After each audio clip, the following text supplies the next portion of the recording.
Ronaldo ने Saudi club अल नसर से मुआहिदा कर लिया। पुर्तगाल के स्टार फुटबॉलर क्रिस्टियानो रोनाल्डो ने मैनचेस्टर यूनाइटेड को खैरबाद कहने के बाद सऊदी फुटबॉल क्लब अल नसर से 2.5 साल का मुआहिदा कर लिया।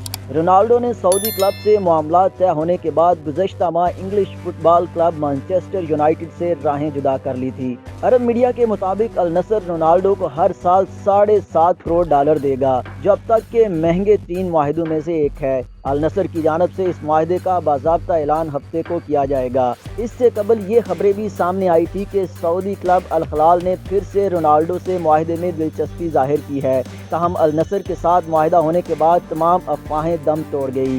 रोनाल्डो इससे कबल स्पेन के क्लब रियल मैड्रिड की नुमाइंदगी भी कर चुके हैं। कतर वर्ल्ड कप के क्वार्टर फाइनल में मराकश के हाथों पुर्तगाल की शिकस्त के बाद रोनाल्डो का इंटरनेशनल कैरियर शकूक व शुबहात का शिकार है। इवेंट के दौरान स्पेनिश कोच ने रोनाल्डो को बाहर बिठाकर नौजवान खिलाड़ी को मौका दिया था, जिस पर उनके फैंस की जानब से सख्त गुस्से का इजहार किया गया था।